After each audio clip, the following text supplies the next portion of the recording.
Welcome back to Conflicts of Interest. This is episode 747, and today is January 20th, 2025. I'm the host of the show, Kyle Anzalone. A ton of news on today's show, of course, end of the Biden era, beginning or return of the Trump era, so we will have some discussion about that, as well as all the other important news happening in the American empire. So share today's show. It's hosted at the Libertarian Institute, reposted on the blog at antiwar.com. Video versions at YouTube, Rumble, and Odysee. It's up anywhere you could listen to audio podcasts, and follow me on Twitter at @KyleAnzalone_. Additionally, a new episode of the Kyle Anzalone Show will be streaming live this afternoon around 4:45 Eastern Time. So if you haven't already, subscribe to the Kyle Anzalone channel so you don't miss that episode. It is the first link in the show notes page. All right, with that, let's get into the news today. So one of the parting shots the Biden administration has for the Trump administration is new sanctions on Russia and China, particularly on Russia. So we'll get into it here. Over the past week, the U.S. has issued new sanctions on Russia and China. The Biden administration has attempted to cripple the Russian economy in response to the invasion of Ukraine. Beijing has responded to the economic war on China with retaliatory sanctions on American firms. On Wednesday, the Treasury Department issued 15 sanctions on new firms and redesignated 100 companies doing business with the Russian Defense Ministry, as well as blacklisting the Russian companies. A myriad of Chinese firms, as well as the Kareem Street Bank in Kyrgyzstan, were also sanctioned. Last week, fresh sanctions were also issued against the Russian energy sector. The move is aimed at hemming in incoming President Donald Trump's policy on the Ukraine war. An official explained that the sanctions would require congressional approval to be removed. And so this is really important. We gotta kind of step back and understand why. So Russia has been saying that some of their conditions for ending the war in Ukraine, including the West recognizing not just Kiev, but its Western backers recognizing Russia's territorial gains, their annexations in Ukraine. And so this includes the Crimean Peninsula, the Donbass, and then the two other southern oblasts of Ukraine that have been taken and annexed by Russia. Now, particularly from the Crimea annexation, but also just over the years, the West has added more and more sanctions on Russia. And so Russia says, in addition to recognizing the new annexed territory, you need to remove the Western sanctions against Russia that were placed on Moscow for the war in Ukraine and for the annexation of Crimea. And so if that is a core Putin demand, something that has to be met, this now means that this is going to require coordination with Congress to end up ending this war, that Congress is going to have to approve any kind of agreement in order to end the conflict if Congress has to vote to remove these sanctions. And we have seen there's overwhelming support in Congress for the war in Ukraine. And now, there may be a good amount of support for the war in Ukraine in the incoming Trump administration too, and it's very well possible that Trump never even gets far enough where he actually butts into this problem of Congress refusing to lift these sanctions, and that's what scuttles any deal with Russia.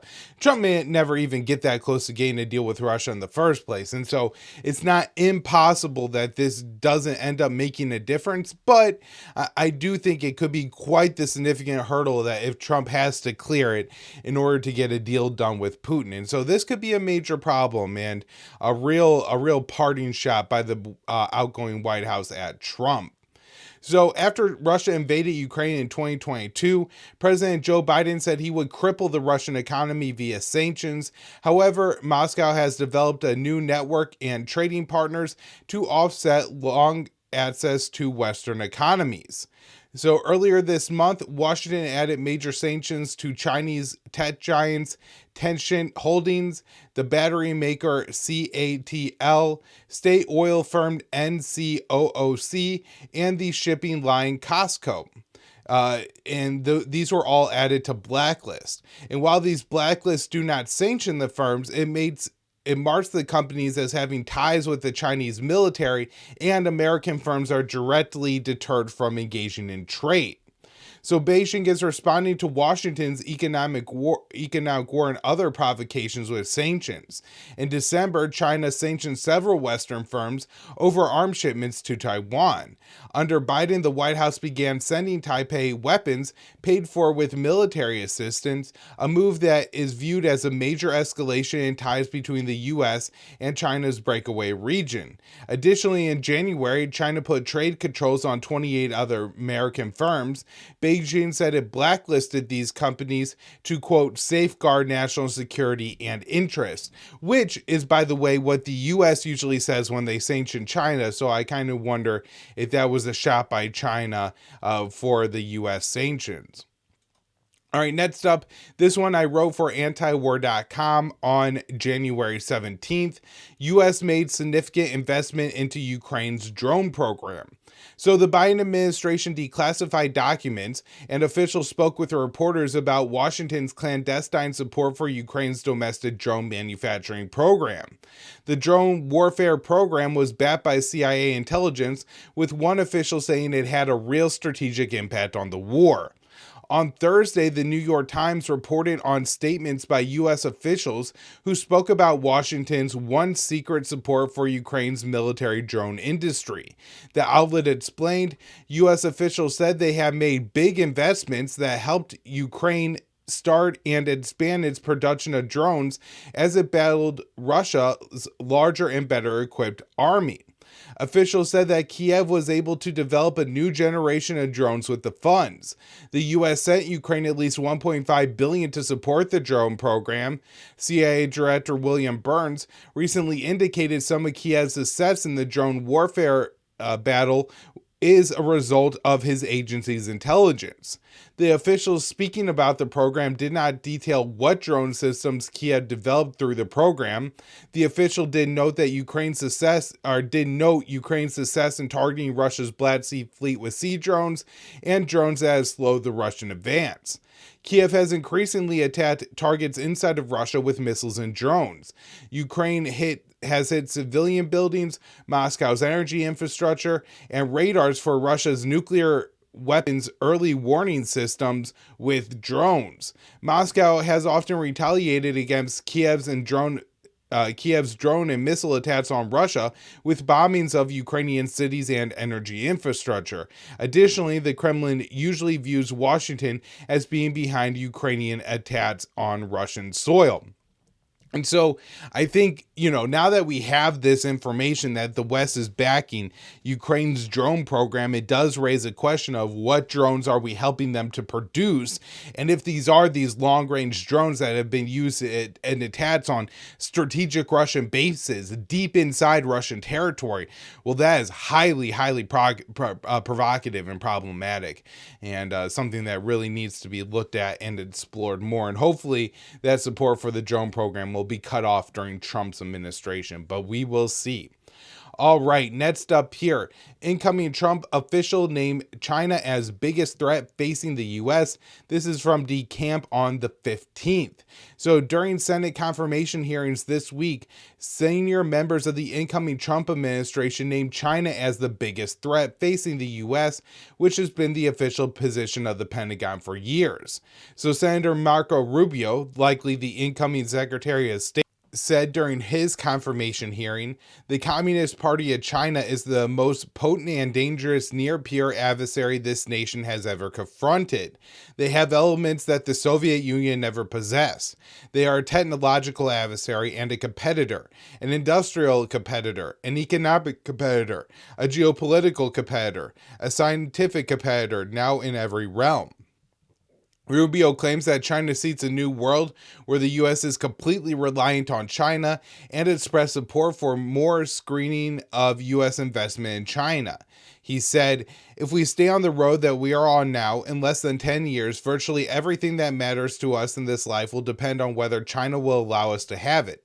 Everything from the new blood pressure medication we take to what movies we get to watch.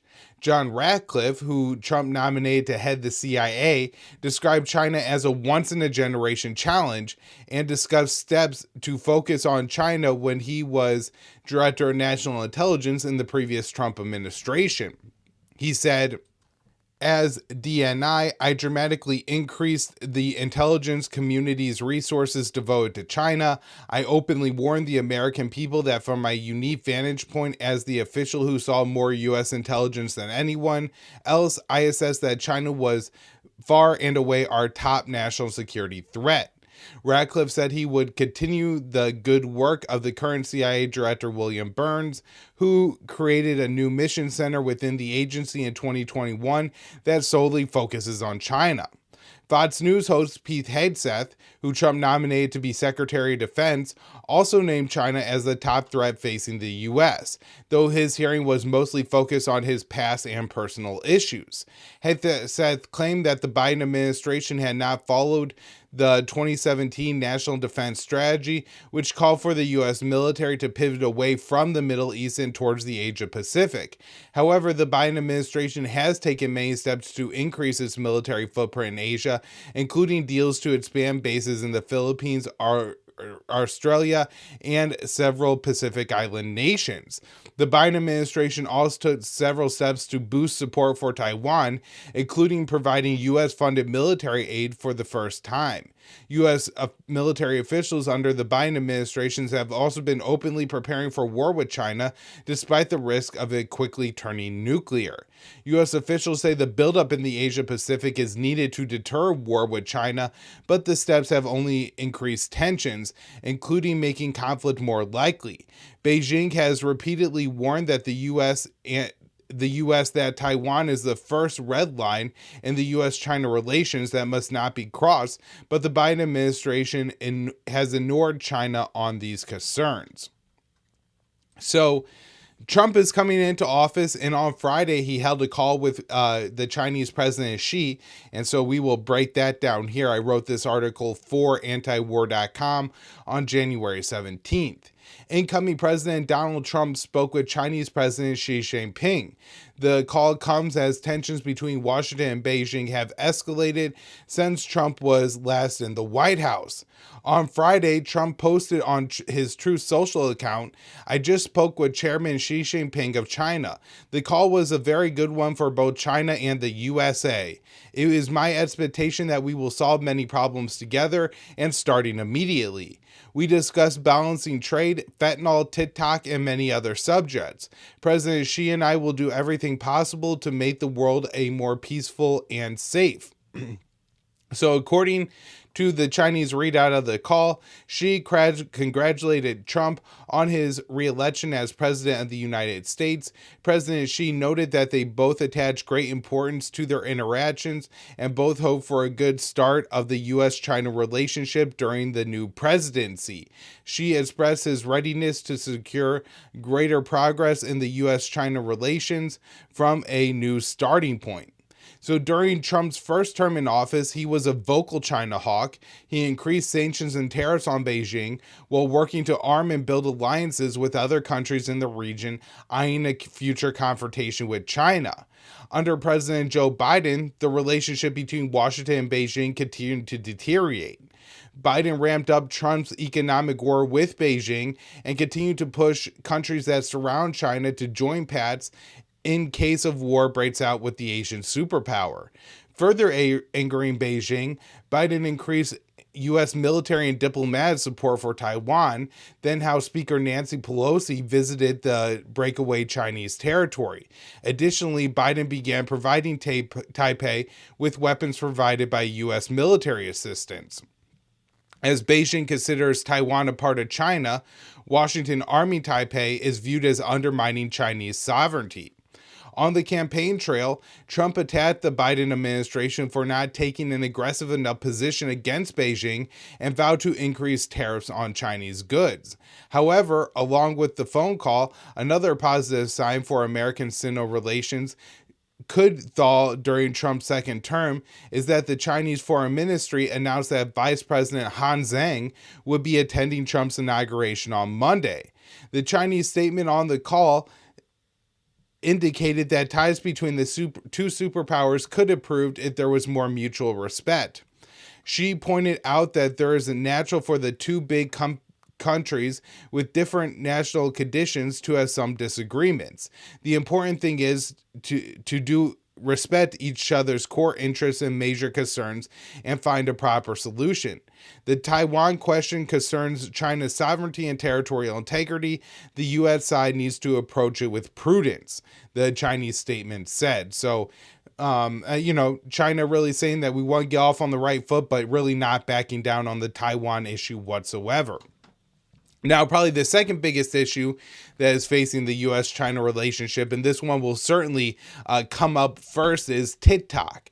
And so I wrote this article for the Libertarian Institute on the 19th, and it's a follow-up from an article that I wrote for antiwar.com on the 17th that was more discussing the Supreme Court ruling on this. So if you're interested in that, go check it out. But this has all the up-to-date stuff in the Institute article. So TikTok briefly shuts down, restored after Trump pledge. The popular video sharing app TikTok was shut down in the United States on Sunday briefly before it was reactivated after President-elect Donald Trump intervened. TikTok became unavailable to some Americans after a law banning the app came into effect. So starting Saturday night, TikTok users in the US began receiving a message titled, "Sorry, TikTok isn't available right now." The message said, "A law banning TikTok has been enacted in the US. Unfortunately, that means you cannot access TikTok for now. We are fortunate that President Trump has indicated that he will work with us on a solution to reinstate TikTok once he takes office." In March, Biden signed a bill that ordered TikTok's Chinese owner ByteDance to divest its shares from the company within 6 months or face an effective ban in the U.S. The deadline for ByteDance to sell TikTok was on Sunday. So on Friday, SCOTUS ruled against TikTok's argument that the ban violated the First Amendment, which cleared the way for TikTok to become unavailable to Americans. By Sunday afternoon, TikTok started to reactivate for its 170 million American users after Trump pledged to issue an executive order postponing the ban after he returned to office on Monday. So Trump posted on Truth Social, "I am asking companies not to let TikTok stay dark. I will issue an executive order on Monday to extend the period of time before the law's prohibitions take effect so we can make a deal to protect our national security. The order will also confirm that there will be no liability for any company that helped keep TikTok from going dark before my order." In a statement, TikTok thanked Trump for his intervention. It said, "In agreement with our service providers, TikTok is in the process of restoring service. We thank President Trump for providing the necessary clarity and assurances to our service providers that they no longer face penalties, providing TikTok to over 170 million Americans and allowing over 7 million small businesses to thrive." So on Friday, President Trump spoke with Chinese President Xi Jinping. He described the call as very good, and they discussed a range of issues, including TikTok. In his post on Truth Social, Trump explained that he wanted a 50% ownership in TikTok. He said, "I would like the United States to have a 50% ownership in position in a joint venture. By doing so, we save TikTok, keep it in good hands, and allow it to stay up. Without U.S. approval, there is no TikTok. With our approval, it is worth hundreds of billions of dollars, maybe trillions."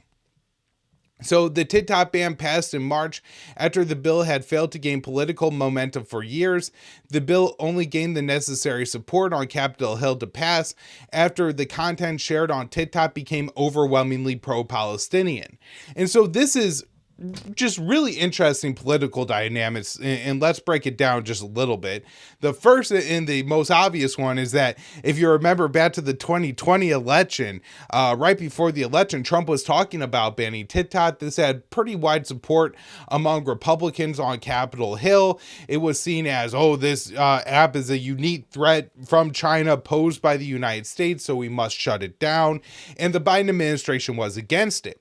Fast forward to 2023, post October 7th, late in the year, and then early 2024, suddenly the Democrats are now backing banning TikTok. And why was that? Because the content that was shared on TikTok was overwhelmingly pro-Palestinian.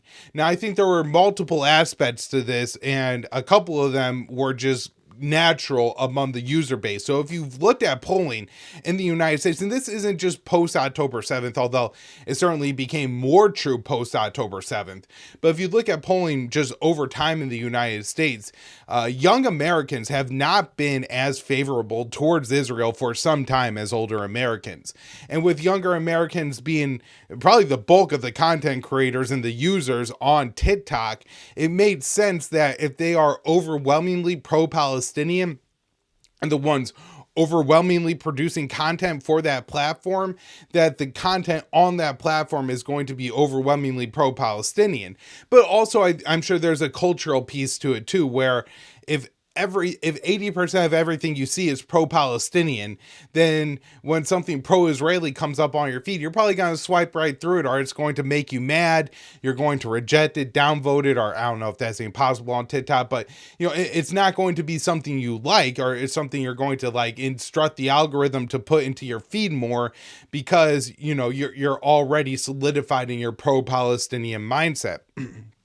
So my guess is that 90% explains why the content on TikTok was so pro-Palestinian. Now, when this passed, it was openly discussed. This isn't some, Kyle just making up some grand Jewish conspiracy or anything like that. It was discussed when it was passed that this only gained the political momentum to pass because of the anti-Israel content on TikTok, and because, senators and members of Congress wanted to protect Israel. So there's that piece, to it as to why it passed. Now, of course, that makes it all the more interesting that Trump is saving TikTok now that he comes back into office, because, when Trump was running, if you would say the one issue from our perspective that he was kind of good on was the war in Ukraine. I'm going to end the war in a day. This war is going to come to a close quickly. He's opposed to, providing aid, or that the thought is he's opposed to providing military aid to Ukraine. The whole MAGA, make America great again, put America first, idea behind Trump. And so it's surprising that Trump, who has been so pro-Israel, Trump, who has been so anti-China, looks at this issue of TikTok and decides not to ban the platform, that he's actually going to extend it. And so there's also the dynamic here where Biden just handed Trump a massive and completely unnecessary, but a massive political win with this. Seemingly, Biden could have issued this executive order, yesterday, today, the day before, and Trump would not have gotten credit for saving TikTok. Biden would have, right? Biden could have said, I want to give my predecessor 30, 60, 90, 120 days to work out a deal, so I'm going to sign this executive order saving TikTok. But he didn't do that. And TikTok actually started to go dark. And then Trump intervened, even though he's not the president, and was able to secure this deal. And so it made Trump look so much more competent, and Biden looked so much more incompetent. And it was all something that Biden, kind of allowed to happen. And so, again, the political dynamics here are just really crazy, and I wanted to talk about that. Another place the political dynamics are just unexpectedly crazy, where Biden has handed Trump a massive, massive win, of course, is with the Israel ceasefire deal, and that's what we're going to be breaking down kind of through the end of the show here. So this one I wrote on the 17th, and this isn't the most up-to-date, all the details on the Gaza ceasefire, but I want to go through this article because I wrote it on Friday for antiwar.com, and it kind of goes through all the debate that was going on at the end of last week about the ceasefire deal. So the article is, Israeli government approves hostage ceasefire deal to take effect on Sunday, and that has now taken effect. So the Israeli Security Cabinet and the Prime Minister's full cabinet voted in favor of a hostage deal and ceasefire in Gaza. Israeli Prime Minister Benjamin Netanyahu indicated to his Security Council that he only intends to comply with the first phase of the three-phase agreement. So the proposed hostage release agreement and ceasefire deal between Israel and Hamas cleared its final hurdles. The Israeli Security Cabinet approved the deal on Friday. Netanyahu's full cabinet voted for an agreement early on Saturday morning. Tel Aviv did not immediately issue a statement after the vote was held. Under the deal, fighting in Gaza will pause for 6 weeks, while Hamas releases over 30 Israeli hostages in exchange for hundreds of Palestinian detainees. According to the agreement, Tel Aviv is also required to allow 600 humanitarian aid trucks into Gaza each day. During the first phase of the agreement, Tel Aviv and Hamas are expected to engage in talks to hammer out the deal's the pad's second and third phases. If carried out to completion, the deal would see Israel withdraw from the Gaza Strip and the Strip's reconstruction begin. However, Netanyahu is already indicating that he only intends to allow the first phase of the agreement to play out. According to Israel's Channel 12, the Prime Minister said during his Security Cabinet meeting that Israel will likely resume fighting after the first phase. Netanyahu's assurances that he would resume the onslaught in Gaza after 6 weeks was not enough to gain the support of several members of his security cabinet. A member of Netanyahu's own Likud party, David Aslam, joined the far-right ministers from the Religious Zionism and the Jewish Power Party in voting against the deal. There is also concern that Netanyahu's insistence that the deal will not make it to the second phase could lead to the deal's collapse. So a foreign mediator told Haaretz, under the current conditions, there won't be a second stage to the deal. Hamas won't willingly enter into an agreement that will lead to its destruction. Netanyahu's tactics are wrong and won't bring the hostages home or end the war. The most vocal opponent was National Security Minister Itamar Ben-Gvir in a last-minute plea for his fellow members to reject the proposal. He said, "Everyone knows that these terrorists will try to harm again, try to kill again. I call on my friends in the Likud and Religious Zionism parties. It is not yet too late. We still have the cabinet meeting. We can stop this deal. Join me. We can stop it." The Mossad chief, David Barnea, came out strongly in favor of the deal, saying, "We must pay this moral debt. This deal is ethically and morally right to do. It is a humane deal. It includes mechanisms that will ensure our security." So Netanyahu caused alarm on Thursday when he delayed Israel's vote on the deal, claiming Hamas tried to make last-minute alterations. While the vote was delayed, the ceasefire is still expected to come into effect on Sunday, with a pause in fighting and the release of 3 Israeli captives by Hamas. Channel 12 reported that Tel Aviv only agreed to keep Sunday as the start date after it received significant pressure from the Biden White House. Tel Aviv is planning to tightly control the public relations around the release of Palestinian detainees. A statement from the Israeli Prison Office explained, the commissioner of the Israeli Prison Services instructed that to prevent public displays of joy in other areas of Israel when the Palestinian prisoners are released. So they want to, make sure they're controlling the PR narrative in that aspect of this. So, since the ceasefire deal was first announced on Wednesday, Israel has stepped up its bombing of Gaza, killing at least 115 people, according to Palestinian officials. The United Nations Human Rights Council condemned Israel's continued bombardment of Gaza, stating, "We are dismayed that shortly after the deal was announced, Israel continued bombing Gaza indiscriminately, killing Palestinian civilians, despite expectations of calm until the ceasefire takes effect." And of course, Israel saw that this was their last opportunity, at least for a few weeks, to kill Palestinians, and just ramped up the slaughter as much as possible. All right, so let's discuss the first few hours of the ceasefire. This one from Dave DeCamp, antiwar.com. Hamas releases first 3 Israeli hostages as Gaza ceasefire takes hold. So Dave writes, the Gaza ceasefire deal between Israel and Hamas took effect on Sunday morning, leading to Hamas releasing the first 3 hostages out of 33 they're expected to free in the first phase of the deal, which involves a 42-day truce. The 3 female hostages were handed over to the Red Cross, which said they were in good health, and transferred them to the Israeli military.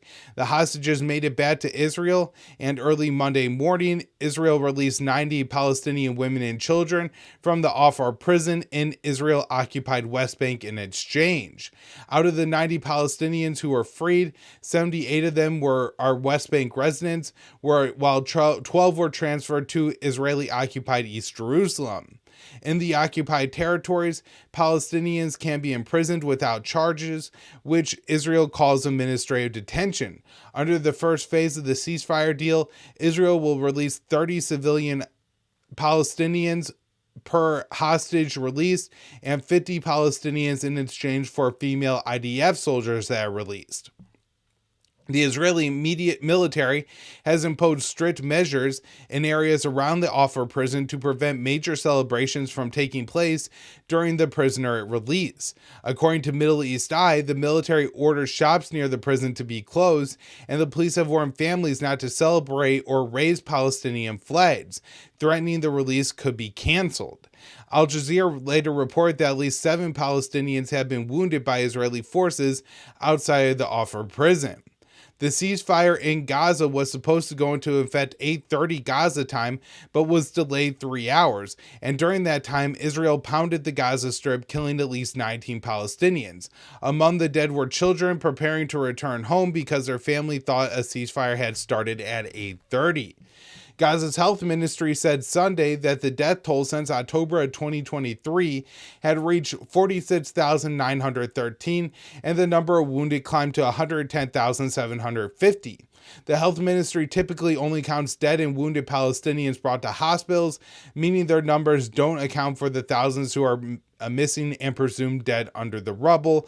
And of course, we know from the Lancet study that the number killed in violence in Gaza is likely an undercount by 41%, meaning the true death toll is over 70,000 at this point, and of course with indirect deaths well over 100,000.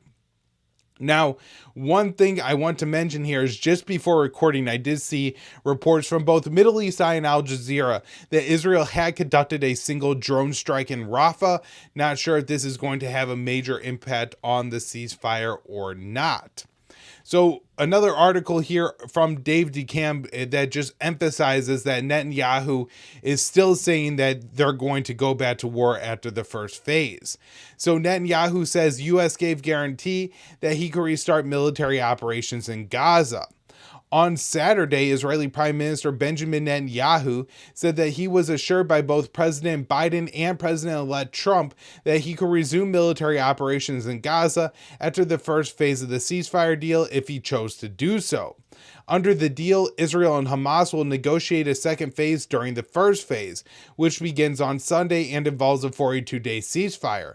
Netanyahu said both President Trump and President Biden have given full backing to Israel's right to return to the fighting if Israel reaches a conclusion that the second stage of negotiations are ineffectual. I greatly appreciate this.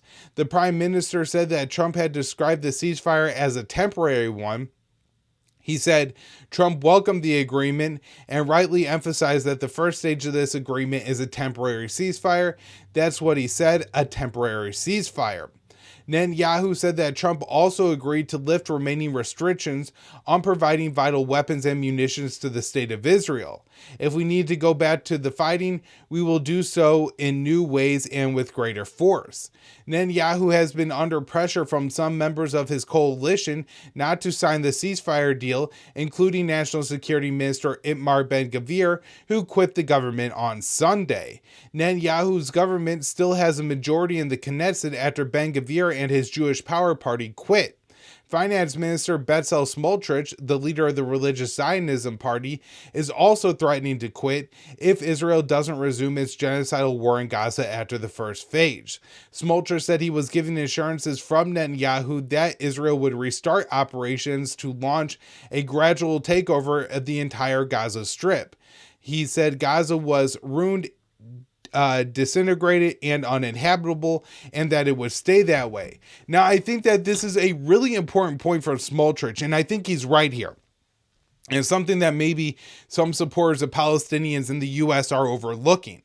And that is, without significant reconstruction of Gaza, the strip is effectively inhabitable at this point.